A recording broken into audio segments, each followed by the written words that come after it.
Hello folks, my name is Tristan Borland and thank you for joining me here on The Big Hit. Today we're going to be talking about two of the best and worst moments of the different national sports here on The Big Hit. So make sure you stay tuned because we have some fantastic sports segments coming up next here on IUP-TV's The Big Hit.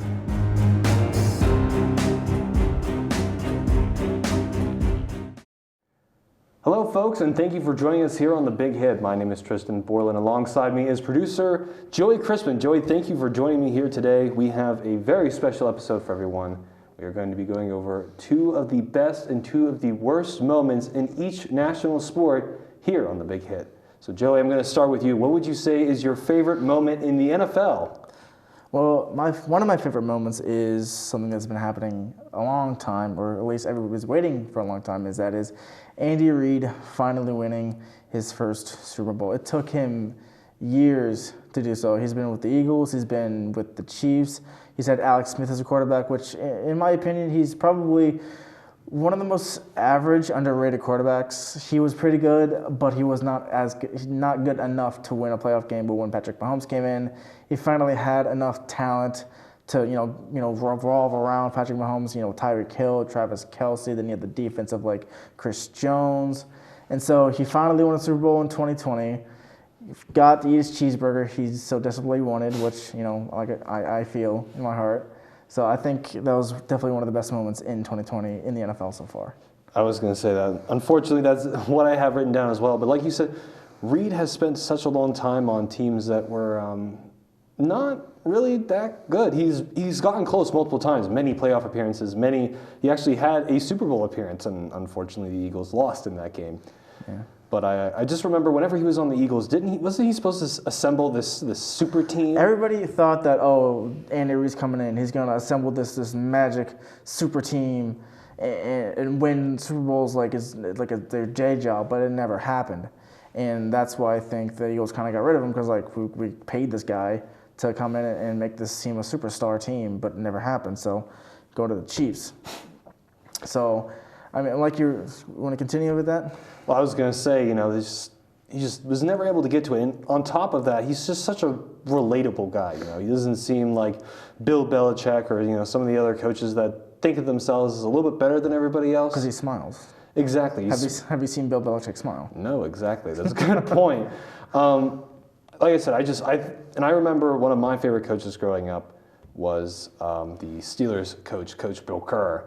And Bill Kerr seemed like such a blue-collar, Pittsburghy guy that whenever I look at Andy Reid, he seems like such a normal guy. You know what I mean? Yeah, because Bill Cowher was definitely intense. I remember seeing a recording of him telling a player "good job," but he had one of the most meanest faces I've ever seen on a human being. And that's just Bill Cowher being Bill Cowher. But like you said, Andy Reid is very relatable. His facial expression shows that he appreciates his players, and when we saw him win, I saw the biggest smile on his face, and then pretty sure other people saw him at the Buffalo Wild Wings eating a burger. So. But on top of him being so relatable, one of the other moments I had in terms of great moments of 2020 is the return of Ben Roethlisberger. In 2018, the team seemed to struggle as a whole. I think that Roethlisberger was on top of that. If you remember, whenever he first injured his arm in 2019, he said he had pains in that arm for a long time. When you've been playing football for 15 plus years, you're gonna have pain in your arm one time and another. And he had constant pain in that arm, but in 2019, it eventually caught up to him, tearing a couple ligaments in that arm, having to get Tommy John surgery, which is usually a baseball injury surgery. Yeah. But he was able to get that surgery and was able to come back, and I would argue in 2020 has put on a career-level season so far. They're undefeated, and Ben has thrown, I think, at least a touchdown in the past 9 games, on record to break his season record of touchdowns thrown in a season, which is 34. He's on record to have 36 now. He just has to keep playing like he is. But like you said, I am very happy to see him back on the field. Like you were talking before, he is, like we would describe, our franchise quarterback. He's been in the league since 2004. I can't even remember past 5. Yeah. So He definitely, he's been my guy since I could remember. I can't remember. I mean, I know the Steelers had Cordell Stewart, they had Tommy Maddox, but nobody talks about them. You know why? Because they didn't bring him 2 Super Bowls. Bingo. Ben Roethlisberger has those rings, and that's why I'm loving to seeing this guy back on the field.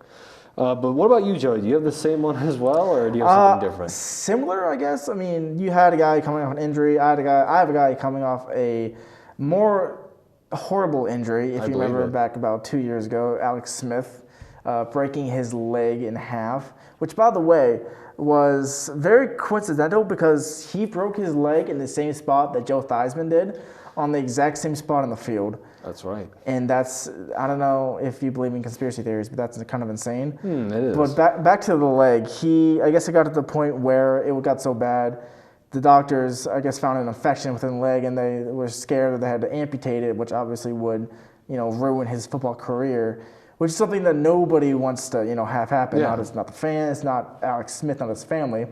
So I guess through the perseverance of Alex Smith, through the support of his family and his friends, he was able to get back on the field against, the Los Angeles Rams, which he had to go against Aaron Donald, one of the best, or the best defensive player in the league. Everybody was holding the leg, hoping it wouldn't fall off, but I definitely thought that it was nothing short of a miracle to see that guy even walk in again, let alone playing. Exactly, and like you said, he had to battle through so much. It wasn't just the physical injury, but a lot of mental stuff, a lot of emotional stuff. I mean, when you were thinking, I might not be able to play anymore, the thing you've been doing for years and years and what you love the most, it takes a toll on your mental stability. So I would agree with that statement. Well, folks, unfortunately, that's all for our best moments of 2020 now. Joey, what are your worst moments in the NFL 2020? Well, this moment, my first moment, happened in the beginning of free agency. If you remember, do you know this guy called Bill O'Brien? He is the former head coach / GM of the Houston Texans, and he made one of the most mind-boggling trades I've ever witnessed in my entire life. The DeAndre Hopkins trade. He essentially traded for like a bag of Skittles, pretty much. Basically. You got David Johnson, a few picks. It was not worth it. And as you saw from like a few weeks ago, when DeAndre Hopkins mossed 3 guys in the end zone to seal the win for Arizona, we just knew. You know what? I don't know what Bill O'Brien was smoking that day or what he was on, but he was not on something good. And we could obviously see that when DeAndre Hopkins went to the Cardinals, Kyler Murray flourished. He's in the MVP race right now, and the guy who we thought was going to be in the MVP race, Deshaun Watson, is on a team that is 2-7 and ready to start this rebuild process. Everybody thought, oh, he's going to be a great quarterback. Don't get me wrong, Deshaun Watson, he's a great quarterback, but if he doesn't have a team around him, he can't do great things. Exactly, and I was going to say, notice how DeAndre's on one team. Their quarterback starts to seem like they're developing. Then he goes to a different team, and people are saying now that Kyler Murray is starting to develop. Do you think that that's a coincidence? No. When you give a quarterback a great wide receiver, of course they're going to play well. I mean, Ben Roethlisberger was a great quarterback from the beginning, but when he had Antonio Brown, the numbers were through the roof. Exactly. I mean, like I said, when in 2018 he was the leading passer in the league, and that was because he had a playmaker. If you look at Tom Brady and Randy Moss, that 2008-2009 season, whenever they went undefeated, that didn't happen because they happened when Randy Moss came back. You have all these great wide receiver duos, Chris Carter, Randall Cunningham, or Tom Brady, Wes Welker, Ben Roethlisberger, Antonio Brown, Troy Aikman, Michael Irvin. It's like bread and butter. So when you take one of those guys away, if they're not, quarterback's actually not that good, or if the GM does something stupid, it's going to show. Exactly. And speaking of awful coaching decisions and coaching in general, one of my worst moments of 2020 is the fact that Adam Gase is still a head coach in the NFL. He is the coach of the New York Jets, and ever since he has taken the reins, the entire team is something that us in the industry would call a butt fumble. The coach hiring was a butt fumble. This team in general is a butt fumble.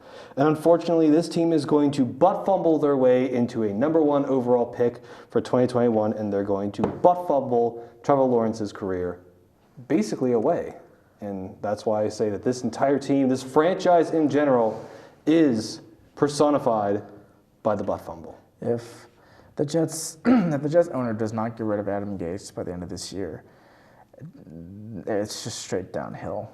If you remember, Adam Gase was the coach of the Dolphins for a few years. Exactly. I guess he was on the team, Ryan Tannehill. Mm-hmm. And you know what happened to him? He was mediocre at best in Miami. Mm-hmm. He went to Tennessee. Now what is he? He's honestly one of the best quarterbacks in the league right now. Why is that? Because he has good coaching. This is something I preach a lot. If you don't have good coaching for a team, it doesn't matter how many superstars you have on your team. It's not going to work out. That's exactly what Adam Gase is. Adam Gase is like an anvil, like dragging every single person on that team down. He almost ruined Ryan Tannehill's future. He's ruining Sam Darnold's future right now. The whole Jets organization's future. If he does not get fired, they're going to have a really bad time for the next 10 to 20 years. Exactly. Would you say that not firing Adam Gase is a butt fumble? Yes. Letting him step foot in the Jets facility, no, the New York State is a butt fumble. He shouldn't step foot anywhere near the Jets or any kind of football team ever again. He's one of the worst coaches I've ever seen in my life. And a lot of people, wonder, a coach this bad, he has to come from somewhere. Was he not the offensive coordinator whenever Peyton Manning was in Denver? I'm not sure if he was, but because I've heard rumors that that's where he started. Some coaches are good being coordinators. They can be offensive coordinators. They can be defensive coordinators. Doesn't mean that skill set's going to translate to head coach. And we've seen this multiple times. Of coordinators think, oh, I can run an offense. I can run the whole team as a head coach, and we see him completely just bust. The same thing with Adam Gase. Yeah, he was. Let's say he was. I imagine he probably was the head offensive coordinator for the Denver Broncos and Peyton Manning, and they won the Super Bowl. Mm-hmm. They won the Super Bowl, obviously. It was that because of the offense. It was, mainly because of the defense with Von Miller and whatnot, but they still won the Super Bowl. And then all of a sudden, teams were like, oh, we have a Super Bowl winning offensive coordinator. Let's make him the head coach. And that's what they did in Miami, and almost completely ruined all those players' futures. Minka Fitzpatrick came to Pittsburgh. Why? To get away from Adam Gase. And now, look at him now on the best defense in the NFL. And Joey, what's your other one of the worst moments of 2020? This is more sentimental. We talked about Brandon Roethlisberger's injury. We talked about Alex Smith's injury. However, I want to talk about an injury that happened this year. That is Dak Prescott's injury. I'm by no means a Cowboys fan. Of course not. I'm a Steelers fan. We have to hate Cowboys. It's like a role. But when I saw his ankle pop out of the socket, that's obviously a very gruesome injury. Nobody wants to see a bones not do what they're supposed to do. Because you're supposed to see the ankle go like this. When it goes like this and the bone's popping out, you get a little squeamish. And the fact that he tried to put it back in place right then and there shows me how much of a true competitor he is. And then he was, had to get off on the cart, and he was bawling. That is extremely sad because, to me, the Cowboys, if you saw from pre-draft and pre-season, they were supposed to be dominant. And they had CeeDee Lamb, Amari Cooper, Dak Prescott, Ezekiel Elliott, Michael Gallup, DeMarcus Lawrence, all these players that people thought were going to be incredible. You had Mike McCarthy, who, which don't forget, is a Super Bowl winning coach. So everybody thought, oh, this is going to be a great team. And then all of a sudden, they just completely folded and flattened out. Dak Prescott getting injured,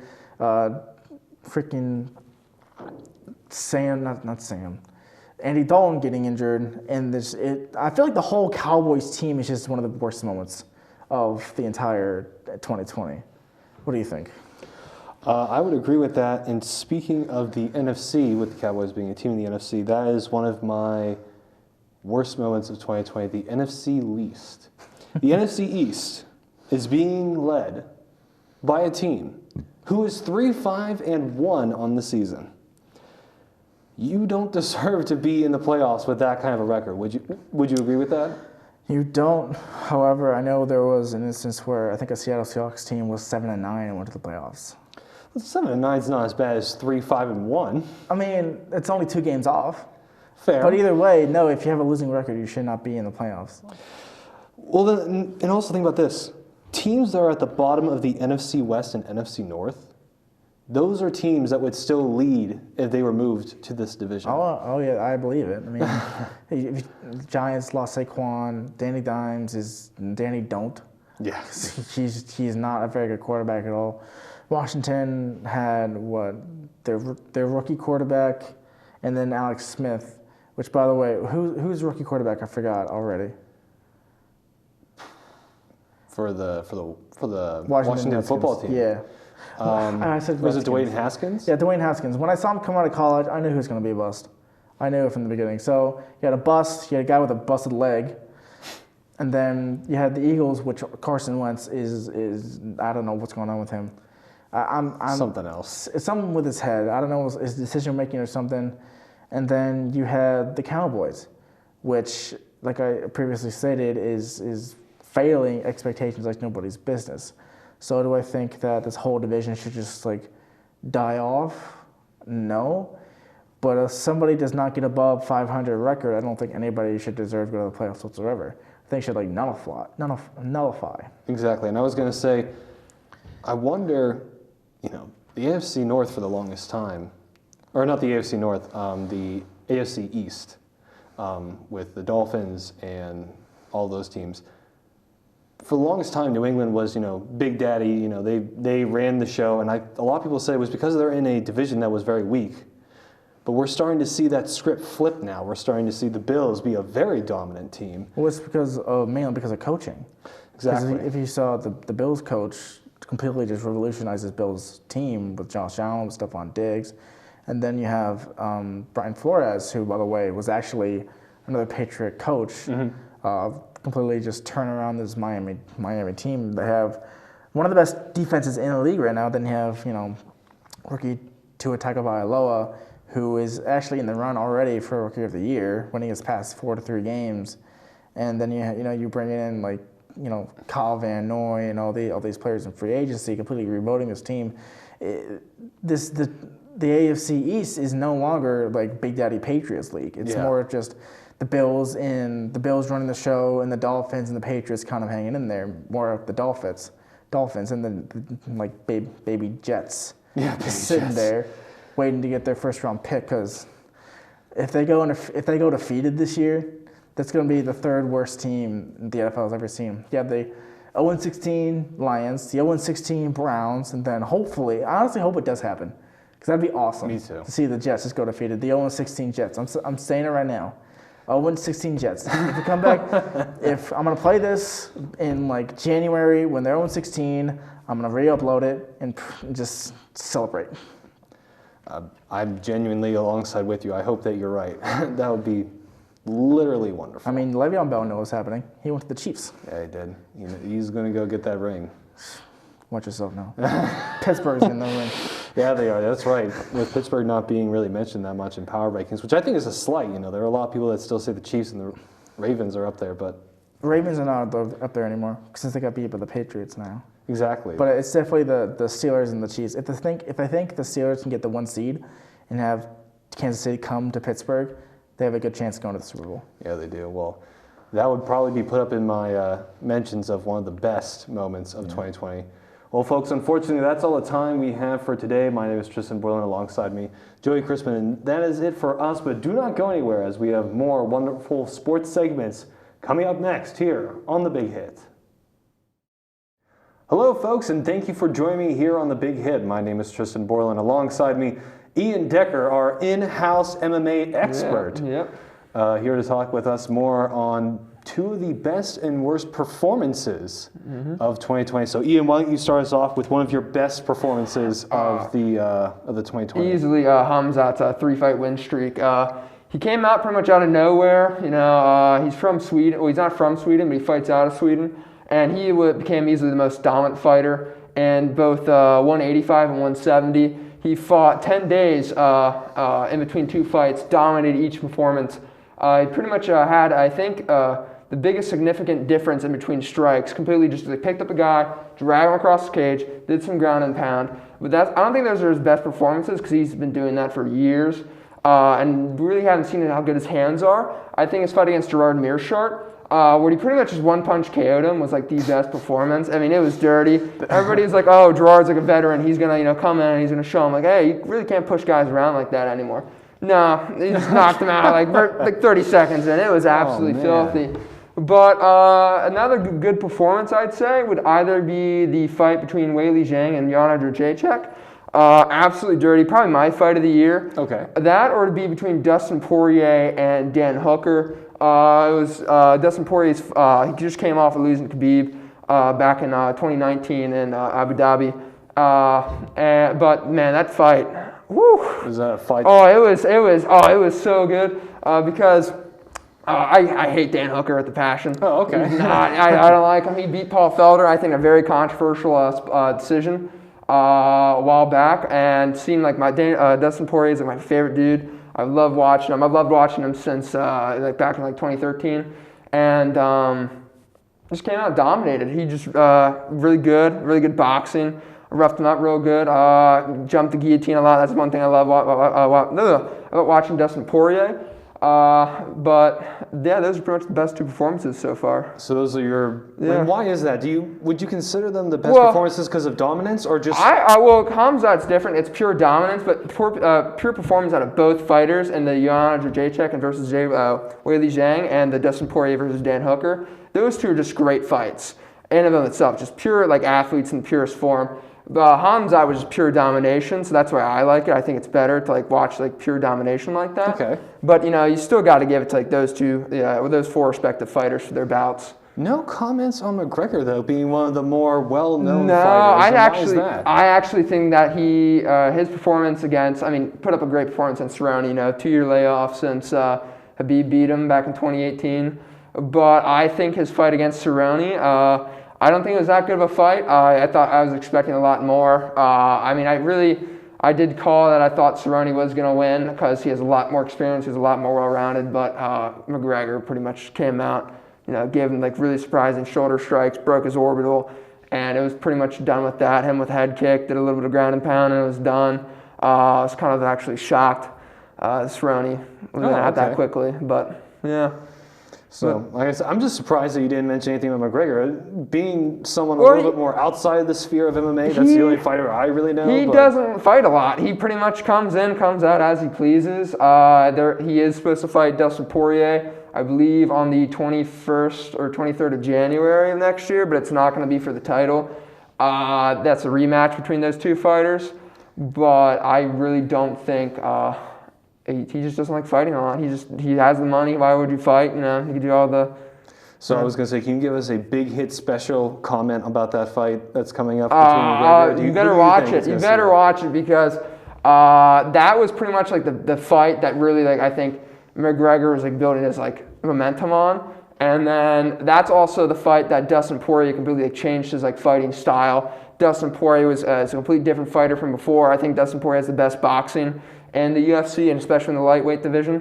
I think Dustin Poirier is better well-rounded. Not really that better with wrestling, but he does have better ground game. He he jumps the guillotine whenever anybody shoots like a single or double on him. So McGregor has to watch that if he wants to change levels on him, which he probably won't do. It'll be a striking match, but you better watch that fight. It's going to be a good one. Yeah. Well, with those being your favorite performances, what would you say are probably some of the worst performances that you have seen out of the MMA so far in 2020? I guess as a fight in general, Kamaru Usman versus Jorge Masvidal. Everybody, Jorge Masvidal won Fighter of the Year last year. He beat, I believe, Darren Till, Ben Askren with that 5-second knockout with that knee, and then he came and won the BMF title against Nate Diaz in late December. Jorge had a lot of momentum behind him. But then he fought against Kamaru, and Kamaru fought a really, really intelligent fight for him. He didn't want to get caught. He just held him against the cage, did a little bit of clinch work. A lot of people complain about the foot stomps. But, you got to do what you got to do to win. But I would expect a lot more level changes out of Kamaru. I guess you could say it was a boring fight. It wasn't what I was expecting. I love grappling more than most people, but I kind of got bored with the same kind of clinch work. Back to back to back to back. Like it's a different thing with you see Khabib, because Khabib's like a different breed. He's constantly moving around, changing things, working in submissions, working in different ground and pound. While all Kamaru relatively did was hold him down, wrist control, a couple foot stomps, maybe a takedown attempt, and I got stuffed. Not a lot of actual action in that fight. Okay, and that's why you would say it was a smart fight, but It it was wasn't a smart good fight, but to watch. I, as a mainliner, I was bored because I do like both fighters respectively. Kamaru is the best, and he will be the best in 170 for the years to come. And Jorge, after having a phenomenal year of just knocking out 3 of the best fighters at 170. Ben Askren's a former Olympic wrestler, was undefeated beforehand. Beat Nate Diaz. Nobody really comes around like knock Nate Diaz out like that. Knocked out Darren Till. Darren Till's a fierce fighter, but he now fights at 185 because of that fight. So it's just, I do think it was a pretty poor performance just as a main event as a whole. And is that the only one that you can think of? Well, I guess Conor McGregor coming back. It's been 2 years, so you kind of what kind of a spectacle are we gonna see? Cerrone's a guy you don't push around, but again, he knocked out Cerrone in I think like a minute and a half, maybe at most. Oh, so you were expecting a little bit more of. I was expecting a lot more. I was expecting it to go maybe second or third round. I wasn't expecting a full 5-round fight, and I was kind of disappointed that it ended so quickly. But fighters got to do what a fighter's got to do.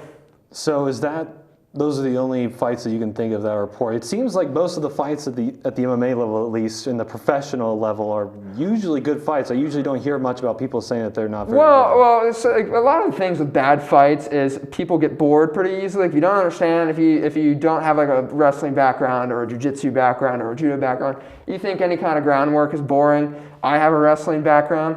So I love watching the exchanges. I think it's very interesting. You can see what they're doing, and you're like, okay, this makes sense. Well, if he did this or if he did this, and a lot of people they just call it ground humping, and I mean I don't like that. But a lot of the times a bad fight is just a lot of high level grappling.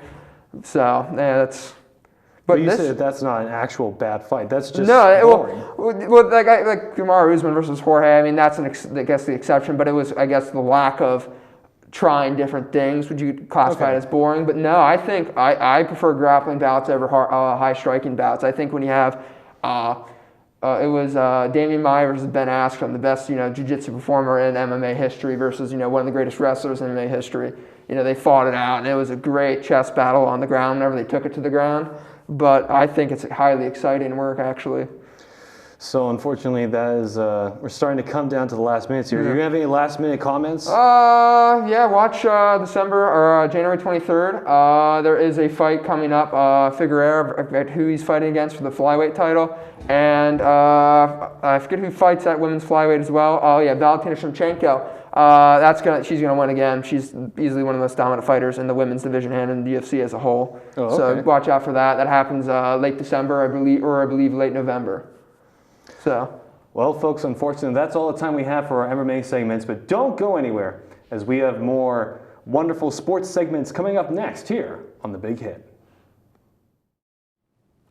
Hello, folks, and thank you for joining us here on The Big Hit. My name is Tristan Borland. Joined with me is Kyle Scott, our reigning MLB, expert, I would put it as, here for The Big Hit. And Kyle, today you're going to tell us about two of the best and worst events of the MLB so far in 2020. Yeah, so which would you rather start with, the best or the worst? I think what do you want to hear? start with the best, trying to start this out on a lighter note. All right, well, we'll start off with one of my favorite events of this year. It's an award. AL Rookie of the Year, Kyle Lewis, outfielder for the Seattle Mariners. I just love Kyle Lewis. He gets my heart racing every time I see him. His defense is incredible. He led his team in almost all of the major hitting categories. I know the 4 major ones: hits, batting average, bases, and runs. Those are the important ones. He led his team in all of those. The first time that's happened since Mark McGwire, for a rookie anyway. Mm-hmm. Kyle Lewis just deserved the award 100%, and he's my favorite, so that's why it's one of the best. And like you said, there isn't really anyone else that came into your mind whenever you thought of people that could have possibly have even competed for that award. I guess his main competition was Luis Robert of the White Sox, and he put up a good fight, but he definitely fell off towards the end of the season, and his playoff performance I didn't see, but I know the White Sox did not go very far. Okay, well, with that being your first favorite event of 2020, what's your second one? This one is, this happened after the season, after the postseason. This happened very recently, in fact, but it was supposed to happen. It was talked about the whole time. Steve Cohen bought the New York Mets. Oh, okay. I am a Mets fan, unfortunately. Since 2002, the Mets have been 100% owned by the Wilpons, and it has been a rough 18 years. Pirates fans are no stranger to awful management and awful ownership. Wilpons are definitely up there. Hopefully Steve Cohen, with his monopoly bags of money and monocle, can whip this team into shape, get some championships. He said if we don't win one in 3 to 5 years, it's going to be upsetting to him. So that's always a good, that's what I want. That's all I want. That's all I ask is someone wanting to win up at the top. So that seems to be a problem sometimes when people talk about ownership of any sports franchise, is that they have owners that don't care. I know for being a Pirates fan is that we have an owner that just seems content with just having a baseball team. He doesn't care that we win or lose or who does what or who goes to jail, and it doesn't matter to him. As long as he has a team that doesn't cost too much money, he doesn't care. And it sounds like the Mets were kind of in the same boat for a while. Well, the Mets were, the Wilpons were using the Mets to settle their debts. They actually invested a lot of the money into Bernie Madoff. Nice, they were using okay. a lot of Mets funds to pay that off. And about the Pirate, I mean, Nutting is on a different level. Yeah, he is. He like, is something else. Some teams are win now mode, some are win later. He's win 5-10 years ago mode. It's upsetting to see. And actually, the Pirates are one of my worst events of 2020. I'm genuinely excited to hear about this. This is actually something in baseball that I would actually know just like a little bit about. Being as a Pirates fan, you really just kind of watch the first inning, and then after that, you kind of turn it off. Yeah. So can you tell us about why you picked the Pirates as one of the worst events of 2020? Okay, well, for starters, they won the fewest amount of games. They won 19 games, the only team to not break 20. Every other team got at least 20 wins.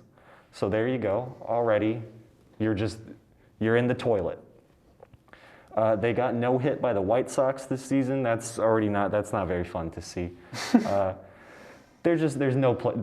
one is good. No one on the Pirates can really be called good, unfortunately. What about Josh Bell? I stick by what I said. That's not good, because that's really, in terms of Pittsburgh sports, that's really the only bright spot we say we have on the Pirates. So if you're saying that Josh Bell is bad, then we have a problem. He had a really good half season last year. Before the All-Star break, he was an All-Star. After the All-Star break, he was not. Yeah, that's fair. That's a fair assumption. I agree, definitely agree with that. So the Pirates are just top to bottom a complete disaster zone. Nothing about them is working. Nothing about them. I can't really see anything about them working in the next 5 years. It's a terrible situation for Pittsburgh to be in with two other very good teams. Are the Steelers still undefeated at this point? Yes, they are. At this point in time, they are. And the Penguins are good at hockey. So, I mean, you got that, but the Pirates are just bad.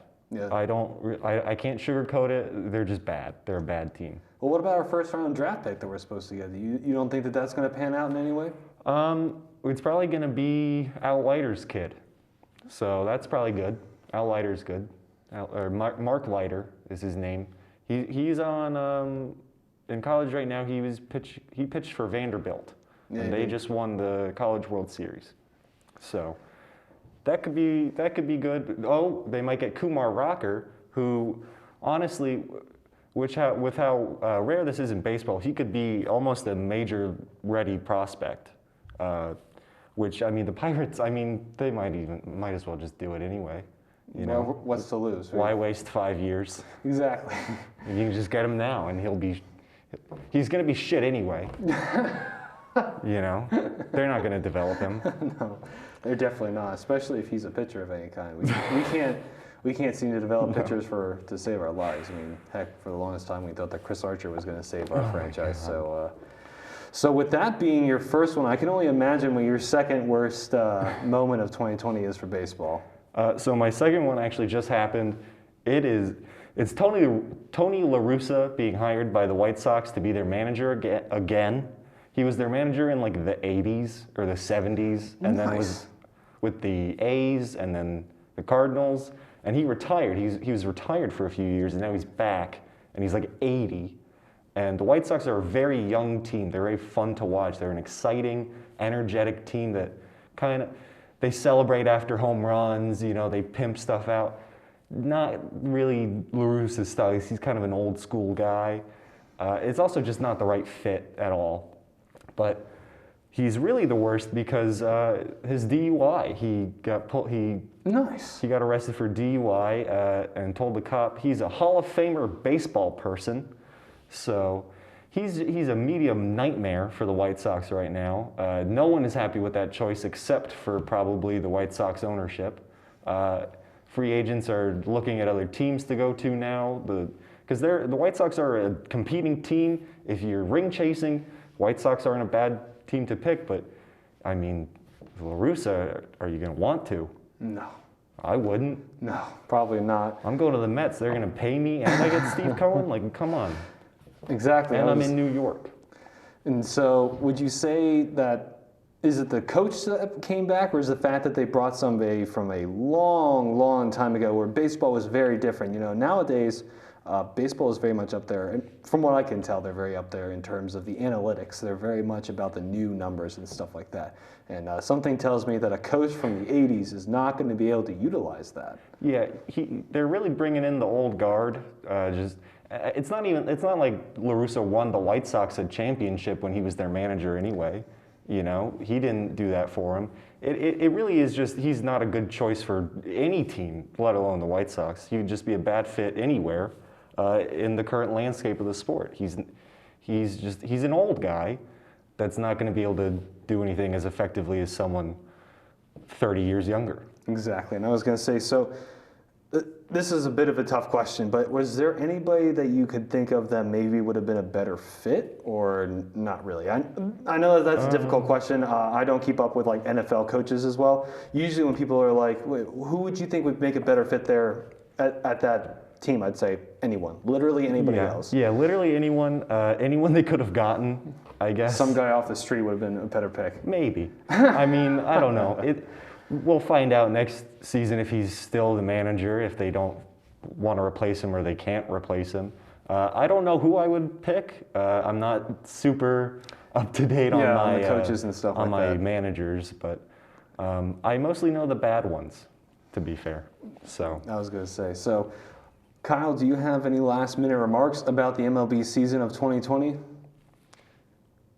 2020 was a weird season. I hope that this is the only one that's like this for the foreseeable future, and Kyle Lewis can have my children. Well, folks, that's all the time we have here for MLB. My name is Tristan Boylan, alongside me, Kyle Scott, and we hope you have a pleasant day, and thank you for joining us here on IUP-TV's The Big Hit.